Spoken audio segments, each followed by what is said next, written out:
bagus, nggak salah. Tapi kalau ditanya di mana keuangan, laporan, oke masuk, udah, itu bagus, nggak salah. Tapi kalau ditanya strateginya apa, nah itu nggak tercantum di situ tuh. Jadi kalau karyawan jualan, strateginya apa, itu nggak masuk. Nah, Anda harus membangun sebuah strategi yang menyatukan visi, misi, culture, key performance indicator, standard operating procedure, job description, sampai dengan dashboard dan monitoring sistemnya. Begitu. Oke.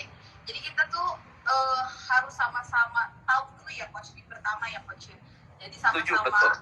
Iya, jadi nggak cuma main langsung aja kita tahu, tapi kita harus tahu ilmunya juga, mungkin lebih tepatnya gitu ya Coach. Betul. Oke. Harus tahu ilmu. Keren. Luar biasa banget nih Coach. Baru pertanyaan kedua tapi udah lumayan menguras keringat ya Coach. Nah Coach, kita lanjut nih Coach ke pertanyaan dari yang ketiga dari followersnya Profitku lagi nih. Ya. Jadi terus selama kita membangun agar bisa menciptakan bisnis autopilot, tadi kan tahapnya nih Coach. Ya. Kalau mungkin untuk tahap dan strategi itu beda ya Coach ya? Tahap dan strategi itu beda ya Coach. Nah berarti pertanyaannya itu Coach, apa strateginya yang paling tepat untuk menciptakan bisnis menjadi autopilot Coach? Oke. Nah ini strateginya ada 4. Kalau tadi tahapannya 4, strateginya juga 4. Strategi yang pertama adalah Anda harus merancang blueprint. Ya, blueprint itu apa? Blueprint adalah sebuah alat untuk memastikan visi misi budaya Anda benar-benar sejalan dan Anda punya rancangan 100 tahun dalam bisnis. Ya, blueprint itu adalah rancangan 100 tahun. Itu strategi yang pertama. Strategi yang kedua adalah menciptakan sistem kontrol. Jadi strategi itu, kenapa strategi? Karena dengan adanya sistem kontrol, Anda bisa lebih nyaman saat mendelegasikan tugas. Sistem kontrol itu contohnya seperti ini.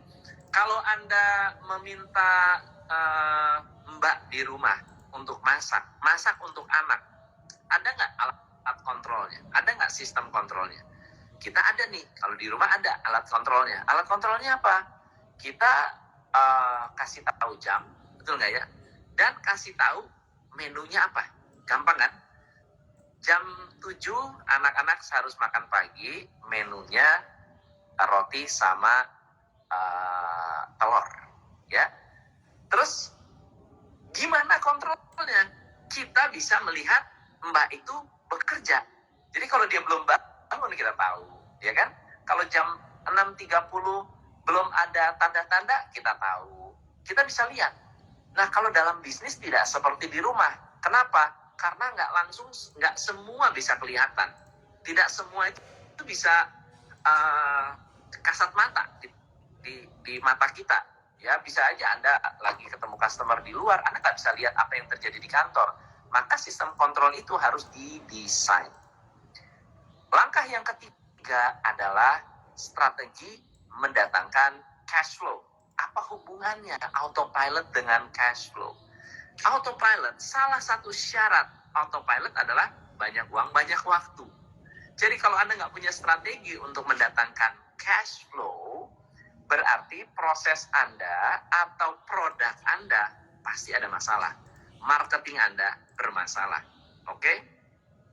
Dan yang terakhir nih adalah people development.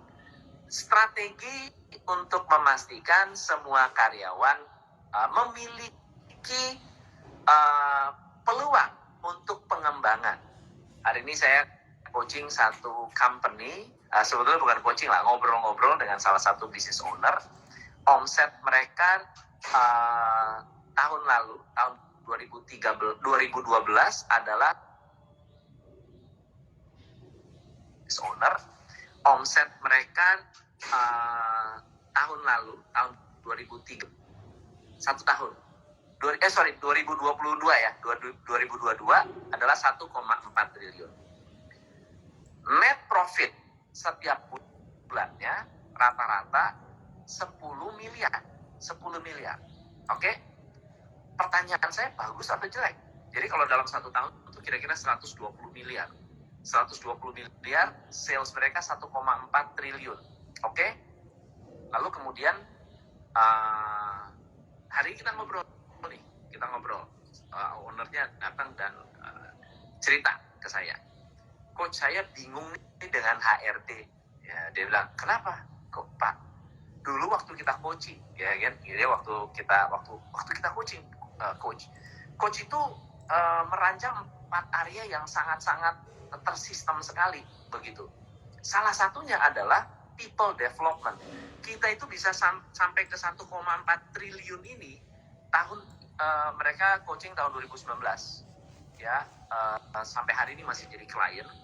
Lalu kemudian mereka di 2019 itu masih angka 700-800 miliar, ya, 700 sampai 800 miliar. Saat pandemi tembus target, ya, saat berkembang terus sampai dengan hari ini.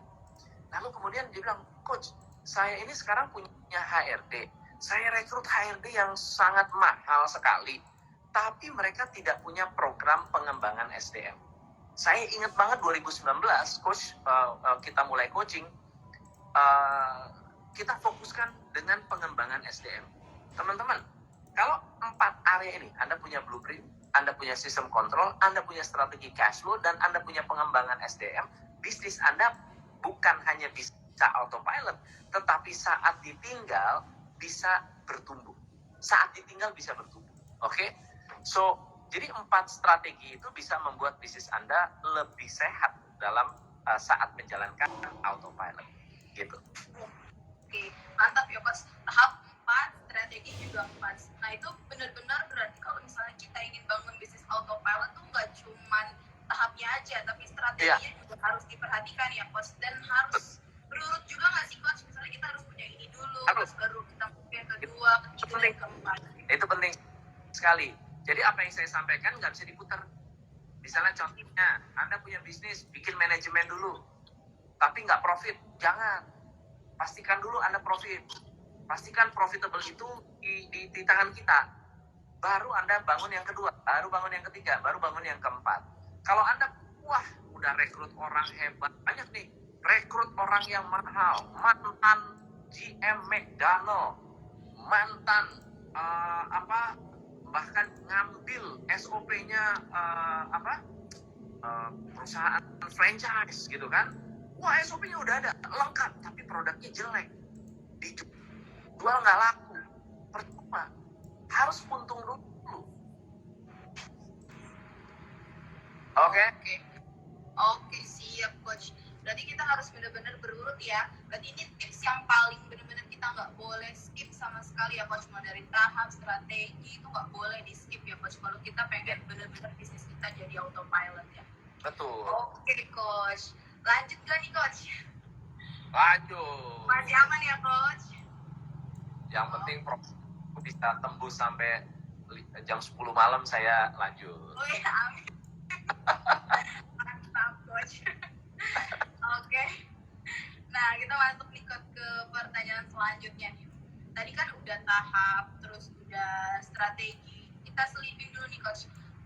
Kalau kita bahas tentang autopilot, pasti kan kita bahas tentang kayak semacam dari struktur organisasi. Ada juga orang yang mungkin tahu tentang KPI Coach atau indicator. Nah, bisa nggak sih Coach kalau kita itu menjadikan yang tadi sudah kita punya mulai dari strategi tahap itu terus ke KPI itu bisa nggak sih Coach menjadi tolak ukurnya untuk bisa jadi autopilot? Bisa nggak Coach? Kalau Anda tidak punya sistem langsung lompat ke KPI itu susah. Kenapa? Karena KPI membutuhkan sebuah proses untuk memastikan KSF atau Key Success Factor. Gimana saya bisa menentukan Key Success Factor kalau bisnis saya tidak untung? Jadi KPI itu bisa ada kalau ada Key Success Factor-nya. Key Success Factor dalam bisnis Anda ditetapkan oleh strategi bisnis. Betul ya? Saya kasih satu contoh. Bayangkan Anda ingin kurus. Ya kan? Ingin kurus. Ingin kurus itu adalah satu mimpi. keinginan. Hanya mimpi kalau tidak ada tindakan. Setuju nggak ya? Ada banyak orang yang pengen kurus, tetapi udah kurangin makan. Makan makin dikit, nasi cuma 2 sendok, ya kan? Ya banyak minum air, tapi nggak kurus-kurus. Betul nggak ya? Kenapa? Karena ngemilnya juga banyak. Ya, kalau di kantor ada tempe goreng, ngemil. Saya sih makan sedikit, tapi ngemilnya banyak. Nah, teman-teman, itu bukan strategi. Dia punya goal, tapi nggak punya strategi. Nah, sekarang mau mengukur gimana? Gimana Anda mau mengukur? Bagaimana Anda punya key performance indicator kalau misalnya nggak punya strategi? Jadi banyak orang tiap hari nimbang, bukannya tambah bahagia, malah tambah stres.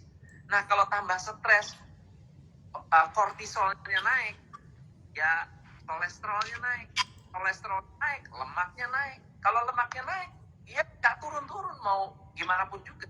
Nah, beda dengan orang yang saya mau turun berat badan, strategi saya adalah kalori defisit. Oke? Kalori defisit. Oke? Strateginya kalori defisit. Indikator yang akan saya ukur adalah jumlah kalori yang saya konsumsi.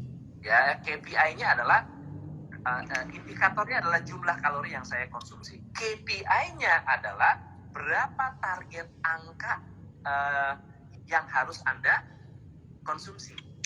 500 kalori kah, 2000 kalori kah, 3000 kalori, setiap orang berbeda-beda. Makanya KPI itu achievable. Buat Anda yang bikin KPI, tapi KPI-nya nggak nyampe-nyampe, Anda salah bikin KPI. Salah bikin KPI. KPI itu harus achievable, harus attainable. Begitu Anda bikin KPI yang tidak attainable, Anda salah bikin KPI. Nah, gitu. Oke, berarti termasuk bisa jadi tolak ukurnya juga ya Coach ya? Bisa. Oke, keren Coach. Aduh, saya di sini saya deg-degan nih Coach sama pertanyaan-pertanyaannya. Karena lumayan berat juga nih pertanyaan-pertanyaan yang udah masuk sama followers. Karena kita udah lama banget nih Coach pengen nunggu kayak gini langsung sama Coach Tom. Ya. Udah banyak yang minta buat, mungkin kalau misalnya nanti makin banyak kita makin sering adain ya Coach. Ya, boleh. Kalau yang ngelihat banyak, kita minggu depan kita ngumpul lagi ya. Atau buat yang Profitku adalah platform keren untuk Anda yang ingin ya, platform keren yang dahsyat buat Anda yang ingin autopilot. Oke. Nah, kita tadi kan udah bahas semuanya nih Coach. Nah, kita masuk ke alur tengah nih Coach. Udah bahas tahap strategi, tentunya kan kalau kita menjadi seorang business owner, kita sudah punya perusahaan besar, karyawan sudah banyak, KPI visi misi juga sudah oke gitu Coach. Ya. Pasti kan ada hambatan, ada godaan gitu. Nah, gimana nih Coach biar kita tuh tetap stabil, tetap bisa mobile, atau tetap kita tuh stabil lah gitu Coach untuk bisa bersaing di era zaman sekarang ini Coach. Oke. Saya ingin sharing sedikit tentang salah satu research waktu saya pertama kali belajar coaching. Jadi ada satu research yang menarik di salah satu coaching company, bahwa pengusaha-pengusaha yang rajin dengar audiobook, yang rajin nonton video-video motivasi, yang rajin nonton mungkin Instagram live yang edukatif seperti ini, mereka kemampuan bertahan 2 kali lipat daripada business owner yang tidak pernah belajar. Jadi kemampuan bertahan mereka sangat luar biasa. Lipat daripada business owner yang tidak pernah belajar. Jadi kemampuan bertahan mereka, pasti masalah itu mungkin nggak ada. Tapi mindset penting yang harus kita bangun adalah masalah tidak akan pernah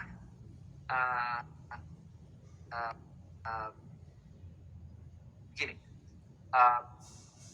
Masalah itu muncul sebagai tanda ketidakmampuan kita, gitu ya. Jadi masalah, kenapa disebut masalah? Karena kita nggak mampu. Kalau mampu, namanya bukan masalah. Setuju nggak? Misalnya contohnya gini, wah saya naik mobil, bannya kempes, masalah nggak?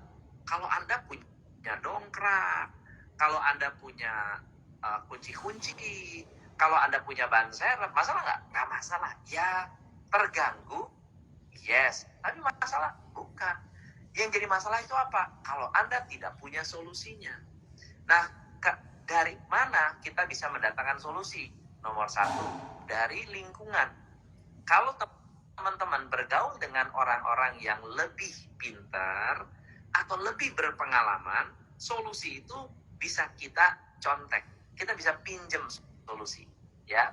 Yang kedua adalah kita belajar lewat audiobook, YouTube, kemudian Instagram Live, yang orang-orang yang mau sharing, orang-orang yang mau berbagi. Menurut saya banyak sekali teman-teman di luar sana yang sangat rajin dalam berbagi. Dan pasti semua orang punya kecocokan ya untuk berada di lingkungan tertentu. Misalnya di Top Coach Indonesia itu orang-orang yang gabung ya, orang-orang yang menjadi klien-klien kita adalah orang-orang yang senang belajar. Karena di TCI setiap hari ada namanya coaching, daily coach. Setiap hari di TCI itu ada daily coaching. Kita itu tim coachesnya adalah orang lapangan. Orang-orang yang mengerti ketika turun lapangan bisa ikut, dan itu adalah salah satu cara untuk tetap berkembang di dalam bisnis, karena kita didukung oleh orang-orang yang kompeten. Yang ketiga, selain Anda memiliki lingkungan yang baik, Anda memiliki strategi teman-teman yang ikut mendukung Anda.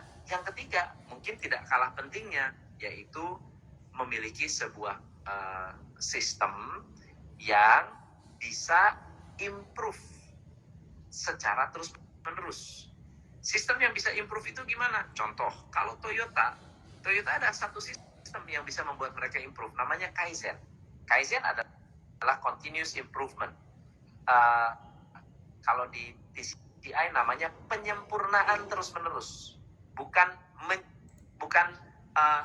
perbaikan terus-menerus. Ya, kita sebutnya penyempurnaan. Sudah sempurna, kita sempurnakan lagi. Sudah sempurna, kita sempurnakan lagi. Makanya menjadi klien di TCI itu nyaman. Ya, kita membantu si klien ini supaya problemnya apa sih? Let me help you. Kita support, kita bantu, kita dukung. Perlunya apa? Kita support. Jadi support system ini membuat masalah-masalah yang ada di dalam bisnis menjadi lebih ringan karena ada yang bantu masalahnya. Jadi masalahnya nggak sendirian ditanggung, gitu. Kan berat sama dipikul gitu ya. Oke. Berarti kita harus benar-benar tuh memperhatikan semuanya ya Coach. Apalagi misalnya kalau misalnya hambat kita nih sebagai business owner tuh gampang sekali kegoda ya Coach, kalau misalnya ngerasa bisnis udah mulai bisa ditinggal nih, udah mulai tuh kita ngerasa hebat nih, padahal nggak seperti itu ya Coach. Kita tetap harus kontrol, kita tetap harus melihat, walaupun kalau dulu kan harus setiap hari ya Coach datang ke kantor gitu ya. Kalau sekarang kan banyak cara atau banyak banyak kayak tadi Coach bilang, software mungkin yang bisa buat bisa membantu tuh bisnis kita tetap berjalan autopilot, tapi kita juga nggak lost control gitu ya Coach. Betul. Oke nih Coach. Nah, tadi kan udah hambatan nih Coach. Terus kalau misalnya menghadapi persaingannya, nah itu gimana nih Coach, menghadapi persaingannya? Dalam bisnis, saingan adalah salah satu bentuk dukungan. Ya, bisnis itu ada dengan kompetisi. Kompetisi itu merupakan salah satu alat untuk mendukung kita. Karena pada saat kita tidak punya kompetisi, kita tidak punya benchmark, tidak patokan. kompetisi bisa menjadi patokan kita. Yang pasti adalah Anda harus lebih smart dari kompetitor. Anda harus outsmart your competitor. Kita nggak perlu menjadi orang yang lebih murah dari kompetitor kita. Karena bisa aja produk-produk yang lebih mahal dari kompetitor kita lebih laku. Jadi ada banyak produk yang lebih mahal, lebih laku. Kan hebat, teman-teman. Nah, ada juga produk yang lebih murah, tapi lebih laku. Jadi yang murah ada yang laku, ada yang mahal, ada yang laku juga. Yang masalah bukan soal laku atau tidak lakunya, tetapi berapa banyak dari mereka yang punya strategi. Ya, you have to outsmart your competitors, gitu. Tapi di sisi lain, kita juga nggak boleh lalai, gitu ya. Mentang-mentang Anda sudah terdepan, bukan berarti Anda boleh lalai. Karena bisa saja kompetitor menjalankan underground movement untuk mengalahkan Anda. Atau mereka mempersiapkan sesuatu yang hebat, ya, sistem yang hebat. Ambil contohlah, kalau ada banyak kompetitor Anda yang misalnya menggunakan coaches, ya, punya pelatih bisnis hebat, dengan kompetitor yang tidak punya pelatih bisnis, pasti yang punya pelatih bisnis lebih diunggulkan. Namanya unfair advantage. Ya, unfair advantage ini terjadi di banyak perusahaan, begitu. Oke, keren banget nih Coach. Dari sekian banyak pertanyaan, saya benar-benar speechless sama jawaban yang tadi Coach. Keren banget nih Coach. Sama ini nih yang masih mau tanya juga di kolom komen, kita masih langsung open juga ya, sambil kita tanya jawab sama yang udah masuk. Nggak apa-apa, boleh ditaruh aja di kolom komennya Coach. Nah nih Coach, tadi kan Coach bilang ada yang namanya software, tapi kan kadang gini Coach, kalau kita misalnya sudah pakai software, karena selintas saya pernah dengar dia sudah ada mungkin beberapa yang sudah pakai software, sudah menggunakan security alert yang banyak, tapi masih tetap aja gitu Coach yang kebobolan atau nggak aman gitu Coach. Kalau menurut Coach nih software yang kayak apa sih Coach yang cocok biar nggak bisa kejadian gitu Coach, semacam seperti ya. Ini membahas tentang security ya, security system ya, dalam bisnis ya. Menurut saya sekarang ini sangat-sangat penting teman-teman. Ketika Anda memiliki lalu kemudian Anda punya tim, gak usah jauh-jauh ya, kita jangan bicara soal security di dalam software, karena kalau Anda sudah membeli software, rata-rata mereka sudah memperhitungkan tentang security. Oke? Justru yang lebih parah adalah kalau tim Anda tidak pernah di-training. Contoh ya, kasus yang sangat baru-baru ini terjadi adalah Anda dapat WA, lalu kemudian Anda download aplikasi. Ayo, berapa banyak dari Anda yang email? Ini kalau dulu ada ini siapa yang ngelihat profil kamu? Siapa yang stalking kamu? Pasti download virus. Nah, berapa banyak dari tim kita yang tidak teredukasi tentang hal-hal ini, yang tidak teredukasi tentang betapa berbahayanya ketika tidak memiliki kemampuan atau mengenali tindakan-tindakan yang membahayakan security system kita. Dan ini kategorinya adalah people development. Jadi di dalam people development Anda jangan hanya membahas mengenai gimana cara naikin omset, gimana caranya untuk marketing. Jangan. Anda juga harus menambahkan digital transformation di dalam people development. Ini adalah memperkenalkan gimana cara agar kalau terima email, ya, kalau zaman dulu